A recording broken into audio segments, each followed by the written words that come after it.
Hey guys, Phaetox here from Dwy Coaching. I'm going to be doing a replay commentary for InsanePlatypus, who is Charlie, and CruelShadow, whose name is Zach.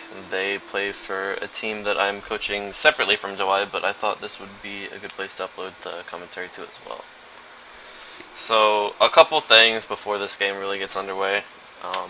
The Ahri Mord matchups, Mord's not a very meta pick, so some of the commentary might be a little matchup specific and not as applicable to the rest of the meta as you would expect, but there are a couple things that can be generalized that can be applied to your other games. The Pantheon Nasus matchup, Pantheon can zone him pretty well early from farm, but once you hit 6 and he gets like a good amount of health and armor, you're not going to be able to really zone him as much anymore, so as soon as you hit 6 you want to start roaming with your ultimate, because really, like, zoning Nasus from farm is a good way to stop him from reaching late game too soon, but overall, he's going to get to that point eventually because, you know, you're going to take towers, he's going to freeze, he's going to farm in a side lane somewhere. He's going to start farming eventually, so what you mainly want to do against him is end the game before it gets to a certain point. And you do that as Pantheon by hitting 6 and immediately starting to roam and try to snowball the other lanes, because if you snowball mid and bot, then you can close out the game much more quickly than normal, and that is how you would want to close the game out before he gets too big. Your bot lane actually does really well this game. They end up pretty much carrying you. I think Jinx starts out like 8-1. So if you're Ahri and Pantheon, like, you're strong laners and you can snowball, but if your bot lane gets fed, then, you know, just take the free win, act as CC bots, peel for her, set up kills for her, and let her just get the resets in the fight. So matchup specific wise, well, hold on. Before that, I just want to say you work on your CS, because there's like work when you have to put in work to get like hard last hits. Then, you know, that's hard and that's one thing. But when you, in order to like focus on that, you have to also get the free last hits. So like that one right there, for example, was a free last hit. But there's a couple of those that you miss, like right here. That's a free last hit. You don't have to work for that one. So in order to keep your farm good, you have to make sure you're getting the easy ones, not just putting in the extra work for the hard ones and missing the easy ones. So you missed all of them under tower there. Now Mord pushes really hard, so you're gonna have to be used to farming under tower right here, and then this is where you get the first blood. But if we loop back, the problem right here, it was a really good reaction to a bad situation. You got a good charm, you baited him into the tower range, he took a couple hits, you got first blood off of it. But ideally, you would want to avoid that situation to begin with. And it's really about your positioning in the minion wave. You took a lot of free harass. So against Mord, there's two things. Either you have a jungler who's going to come gank him, and you want him to push, and so that he's overexposed, and you get free kills off of that. Or you want to out-harass him when his shield is down and win the 1v1, and in that scenario you don't want to stand inside your minions because it allows him to harass you and push the wave simultaneously. Because if you don't have a strong jungler early, then they're not going to come, or if they do come, it's going to be pointless. So you really don't want him to like push for free, because pushing is so that he can get ganked, and if a gank isn't incoming, then him pushing basically just hurts your ability to farm.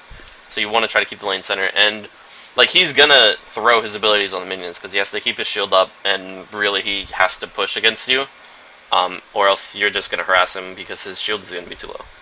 So, but if he's intentionally pushing and intentionally trying to harass you, then you don't want to stand inside the minions, because then that lets him accomplish both of those simultaneously. You would want to stand outside of the minions so that he can choose between like pushing or harassing you. If you have a good jungler, then you want to stand inside the minions so that when he goes to intentionally harass you, not just for last hits, then he hits the minions too, pushes the wave, overextends, gets ganked. But whenever he has like this minion right here that's low health, and you can see that he's about to come in for a last hit, then you would move out, because he's going to intentionally hit the wave to push it anyway, so there's no point for you taking that free harass.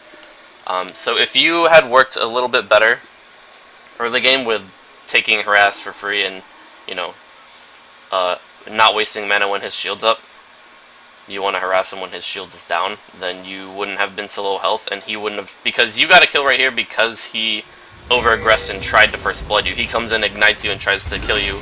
He just gets caught by a lucky charm. Well, it's not lucky. You calculated it well, but he made the mistake of he set him up to die right here. So like, if he hadn't put himself in that position, you would have continued losing the lane.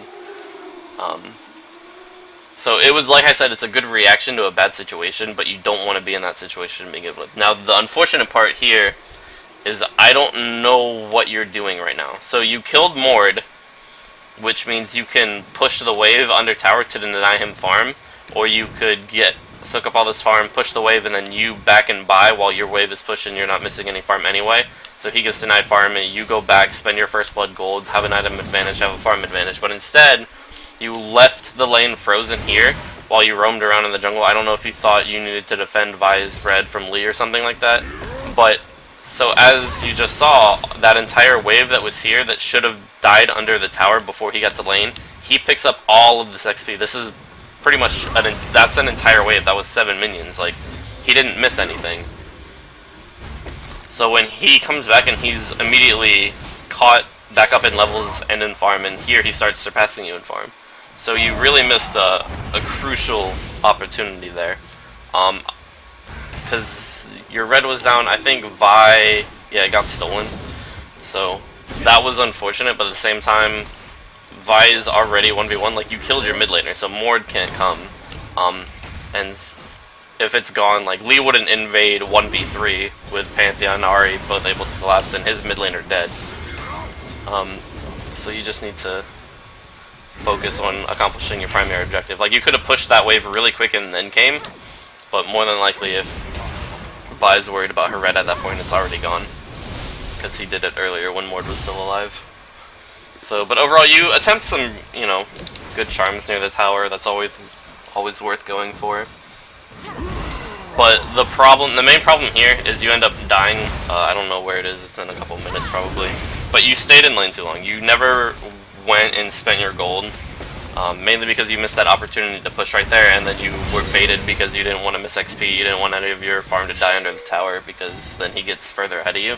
But right now, you're low health, low mana, which means you can't apply any pressure on him. You don't have any threat on the map. Lee can invade your jungle. You wouldn't be able to counter collapse or anything like that, and farming under tower with low mana is also difficult. So you're getting a little down on, I mean, you're even on farm right now, but you're subpar where you should be at 5 minutes. I mean, Vi misses that gank, but even if she had come in and gotten that Q off and landed the gank, you were not in a position to capitalize on it. So you always want to be in a position to where you can make a play, and you being low health, low mana inhibits you from doing that. So what you really wanted to do is forfeit the little bit of farm at that point, go back, you know, heal up, get your mana back, spend your gold, convert your gold into power, because eventually he's going to kill you. Now luckily when he died he didn't have any gold, so he didn't really get any extra items on you, but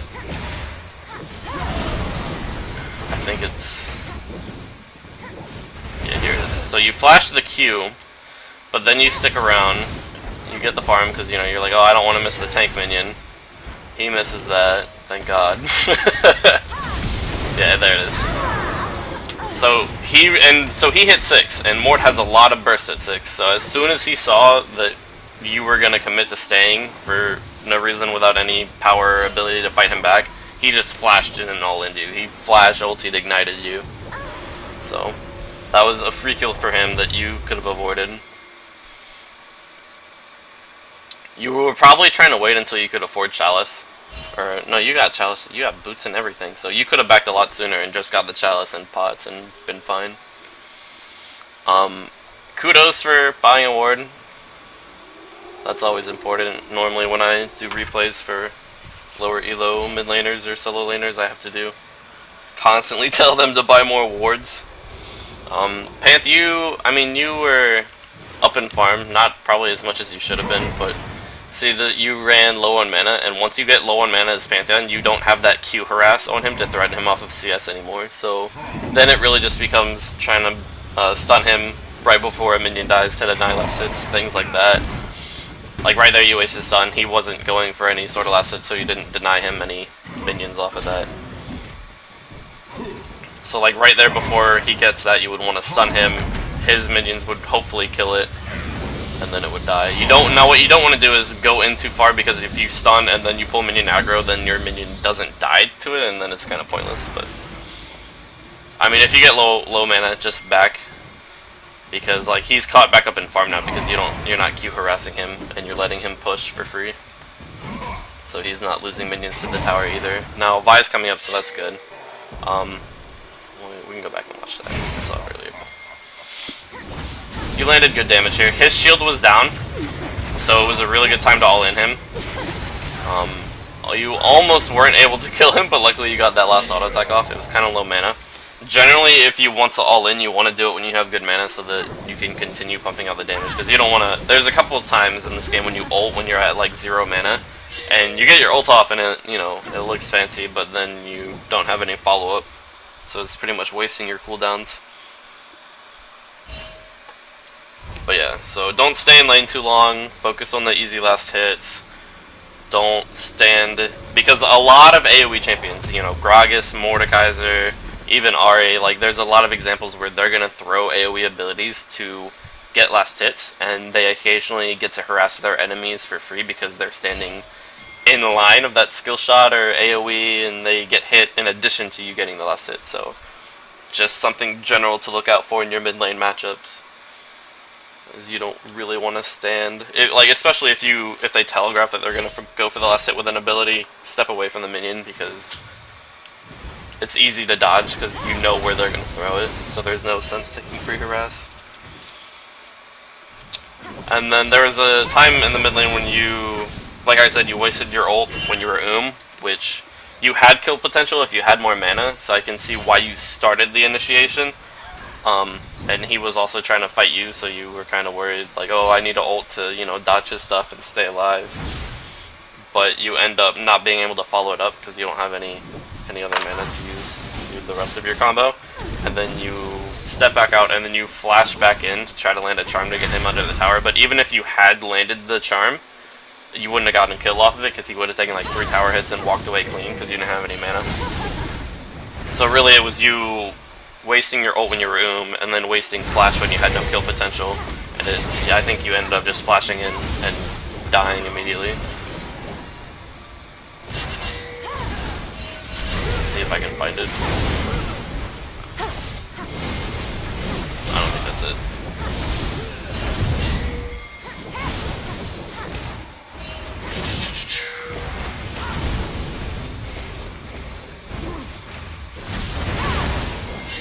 Oh, I thought I had it.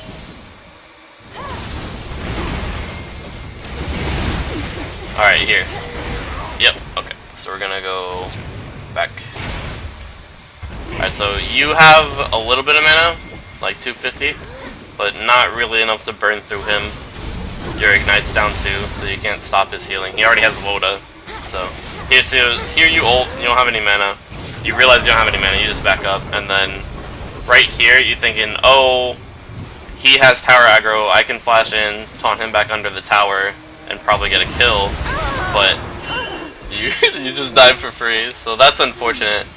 But even if you had landed that taunt, like look at the amount of health he still had. Like he was not gonna die to tower hits alone, and you didn't have any mana to land follow-up abilities. So even if you had landed the flash taunt and he got in tower range, like you still would have died. You wouldn't have gotten a kill.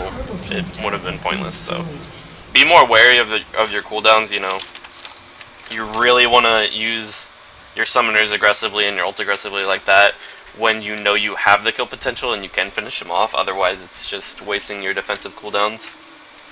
Another thing I noticed this game is you're kind of spamming ult every time, because there's that little mini cooldown when you ult in between when you can cast each of them.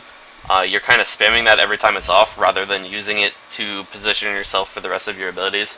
Like there's a couple times when you ult first and then Q, where a lot of the time what you want to do is like in between your ult cooldowns, you'll ult, you'll throw a Q, and then you'll reposition using your ult to make sure that the return of the Q still hits them.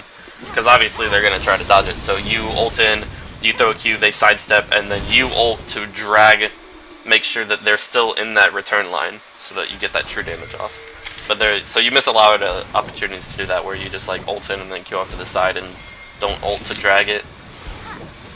Pantheon, you were building correctly for the most part. You were building, you know, AD armor pen. You rushed a Negatron cloak though against the Nasus. I guess because you were worried about Mord being fed, and he did come gank you once. But generally, you want to make sure that your damage is relevant. You're not gonna be like if they had something really important that you would need to rush Banshees for, then that's fine. But like nothing on their team's like immensely crucial that's gonna cripple you in a fight because you're gonna Skyfall in. Oh, that wasn't you, Pantheon. You went Mobies, but you don't need Mobies on Pantheon. Like if you're jungling, then okay to get in between the lanes faster, but generally, as Pantheon, you're going to Skyfall in, and as soon as you land from Skyfall, your Mobies are deactivated anyway, so, like, it doesn't really help you much. And, like, you showing me that you were worried about your combat stats because you rushed the Negatron Cloak means that you really could have just, gone defensive boots instead of Mobies, and then that would have helped address one of your concerns this game. So, overall, your synergy right here is pretty good, well, you guys weren't quite on the same page. You went in, he didn't quite go in, but when he went in and finished off the kill, this is a bad exit right here. I know you were worried about getting out of tower range, but really what should have happened, you still have minions under the tower, so as soon as you get out of range to drop the tower aggro, you can immediately run back out this way to safety, because there were still minions, and worst case scenario, if all the minions died, Pantheon could have tanked a few hits for you. But because you tried to cut down and just be right here, and then like cut out this way, when you realized Lee was near you, you ended up dying for free. So, it was a good gank, it was a good dive, but make sure you have your exit strategy a little better planned out, because you had a free out right there. So always run 2 teammates, never away, even after a fight is over, or so you think it's over. But Nasus is easy to kite in a 1v2, so like there was another 1v2 that you guys did up here a little later in the game, and Pantheon ended up dying. Actually, it might have been right here. And Pantheon ended up dying right before Ahri killed Nasus because he wasn't kiting away. He was just trying to sit and get his shield back up. But you could have gotten out of range and survived. So as Pantheon, you want to start Skyfalling mid, snowballing Ahri more, and as Ahri, you want to roam bottom more. You didn't roam bottom any of this game. Now, luckily, Jinx snowballed anyway, so that wasn't as much of a concern. But if you can get your bot lane rolling, it's usually a free win, and it's really easy for mobile assassins to do that. Anyone like Ahri, Katarina, Kassadin, things like that. It's extremely easy for you to go gank bot and get kills.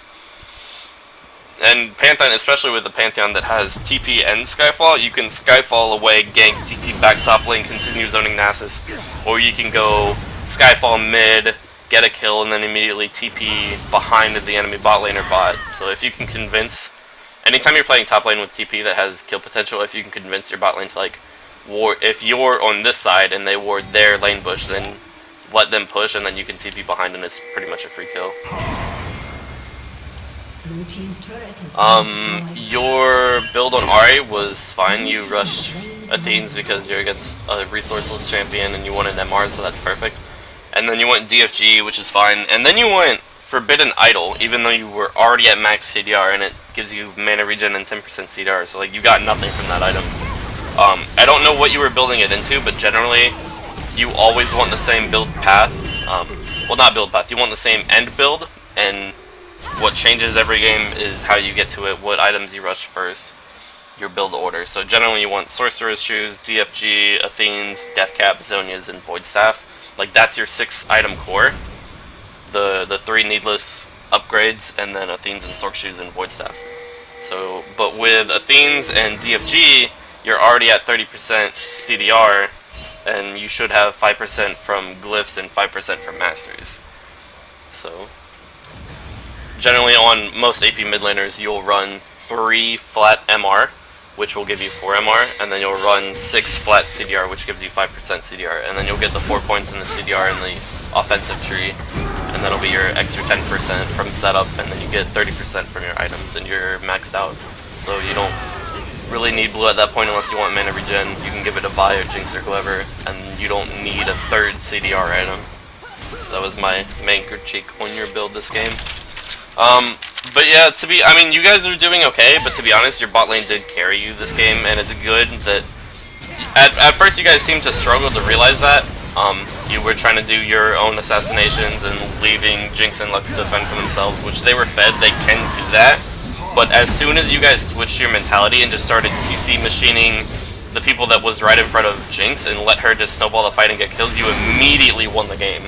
So like they pushed in your base, you guys started CCing their front line, you let Jinx snowball off of resets, and you pushed straight down for the win.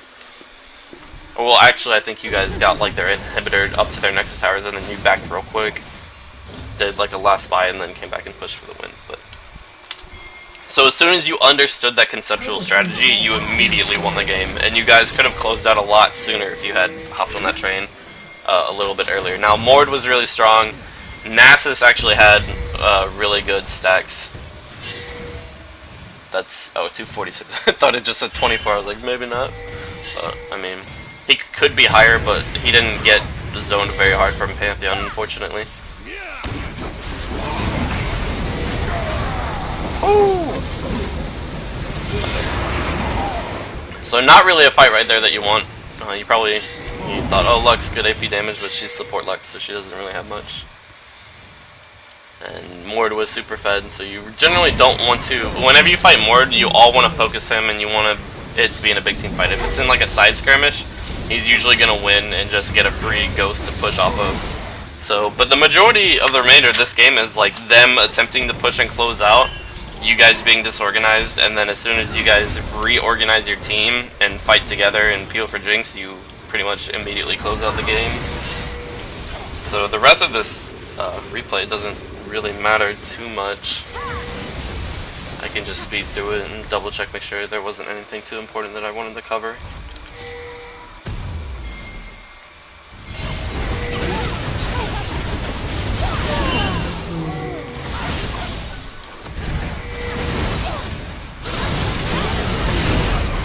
Yeah, so here you're peeling for Jinx, you guys get free kills, 3 towers. They're split pushing though, so they go to defend that. Oh, when Panth wasn't cutting away, it was Panth and Bai, not Panth and Ahri. That was 1v2ing the Nasus.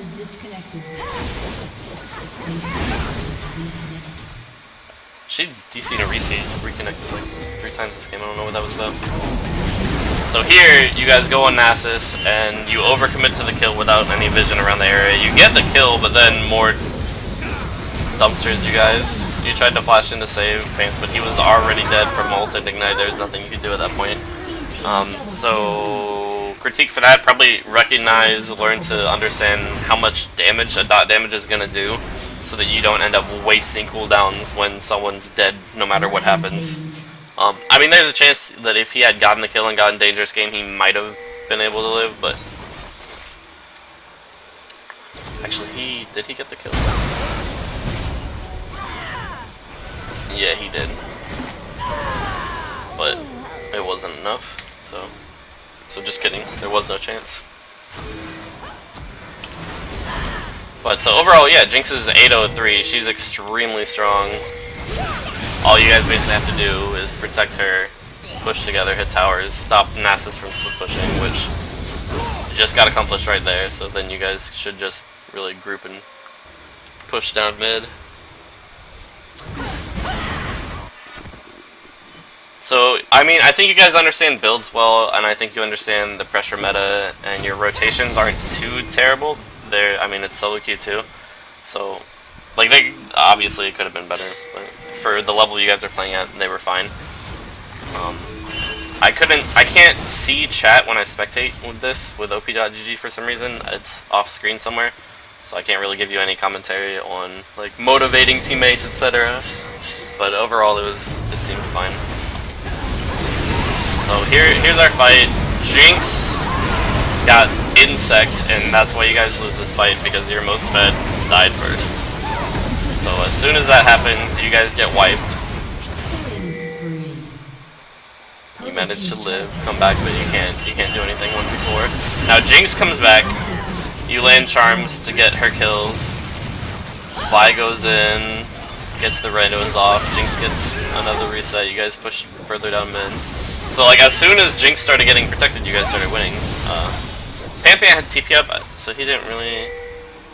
I think he just Skyfalled mid and then TP'd bot. I don't know what that was about. He didn't do that though, but probably don't waste Skyfall. Try to Skyfall for fights, not to like join the team.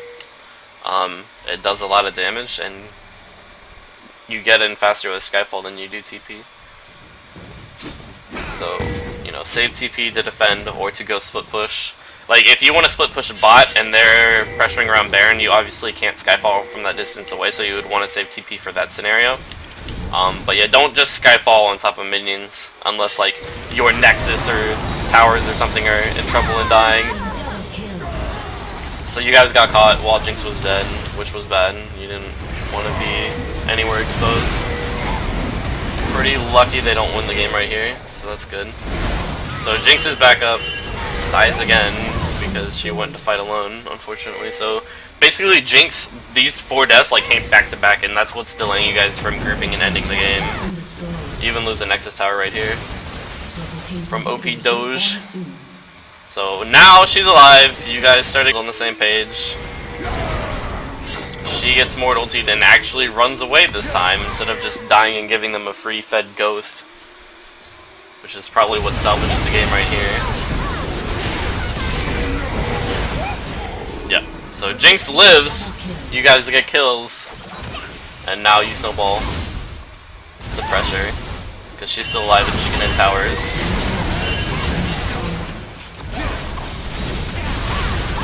See, there was a good example of how you guys were protecting Jinx. And then here's Panth Skyfalling in. Luckily he actually gets to join a fight off of it this time, so that works. But every fight that you guys won this game was off the backs of just protecting Jinx. So, and that was a good catch on you guys right there. Jinx didn't really help for that one, so kudos. I think you guys back out one last time before ending the game.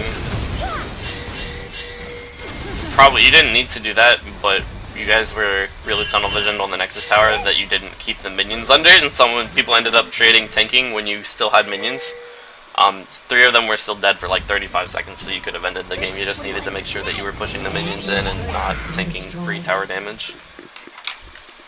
And then, for some reason, the replay crashes right there, so I didn't get to see you guys close out the game all the way, but, so, I mean, so there were a couple of things I could generalize from that. Hopefully it helped out. Watch more of your replays soon.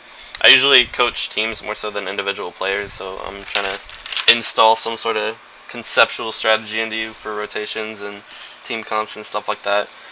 You guys are playing higher than I would expect to see at your level, because I think you guys are like bronze 1 around that elo. So your builds are good for that elo, your rotations are good, your CS is actually fairly good for the level you're playing at, so but you can always work on that. It's really easy to improve your farming capabilities. Like, you just have to go in customs, practice last hitting. You can hover, click on the minions to see what their actual HP is before you go for last hit. You know, memorize every time you, because when you like auto attack something, it shows you how much damage you do. So like, memorize that early game, look at their health, see if you can actually get the last hit or not. Melee minions take 2 tower hits with no other minion damage, and you can last hit it. Range creeps, you hit once the tower hits it, you hit it. That's generally the best way to farm under tower. You can use your abilities, obviously, to farm under tower if need be, but don't try to waste too much mana doing that. And instead of wasting mana to farm under tower, you can just auto attack the creeps more than just last hitting to keep the lane frozen if they're trying to push against you, and then you don't have to worry about that. Don't take free harass when they go for last hits with AoE abilities. That was a really important generalization from your Mord matchup in the mid lane. Ahri is really good and really popular right now. Like, she's strong in the meta, but you have to consciously use your ult. You can't just like spam it randomly for damage. You have to understand how you're repositioning with it. Like, make sure that you're using your ult to land both parts of your Q, stuff like that. I think there was a couple times that game that you flash charmed instead of ult charmed, so if you want to go for that fancy, like, I'm gonna jump at you and charm you combo, like, do ult charm, not flash charm. I mean, in high elo, you know, some people will even, like, flash ult charm for, like, a heavy pick, but it's, like, super risky and not something you want to attempt at your level. I don't know what you were building Forbidden Idol into. You should have already been CDR capped, so you didn't really need it. You might have thought you needed a 10% CDR if you had no CDR from Runes and Masteries for some odd reason, if you just had the 20 from Athenes and 10 from DFG. So if you spec your page, and I can show you, well, I can't apparently because Maybe I can. View profile. Nope. Okay, I can't. Well then, I'll upload with this a picture, a little screenshot of proper mastery pages to give you that percent, so you don't have to worry about wasting gold on it, because you can get it for free and you don't really sacrifice anything. Like, you might sacrifice like a little bit of MR if you're running MR blues, or a little bit of AP early game if you're running AP blues, but it's definitely worth it, so that you don't have to spend the extra gold to hit CDR cap, because in AP per second calculations, CDR has the highest effect on your damage. So overall though, recognize who is strong on your team and play the game appropriately. So like that game, your ADC was really fed. Peel for her, protect her, go for frontline first so that she can snowball the fights off of resets. If your ADC wasn't fed, then you would need to play differently and try to, you two would assassinate one of their backline carries. Preferably, like, fighting Mord is really tricky because you don't want to group too much. So Panth and Ahri can dive the enemy AD carry while your frontline kites Mord because he's not mobile, and hopefully he gets nothing done in the fight. But so I feel like if your ADC wasn't fed that game, you guys actually would have ended up losing. You lost a Nexus Tower, like they came close to almost beating you guys anyway. But at the last minute, you guys did a really good job of recognizing your win conditions. So props to that. Hopefully I get to see some more replay from you guys soon, and I would like to go ahead and start watching your team practices, because that's really where my field of expertise is. So message me later for that, and I will talk to you guys later.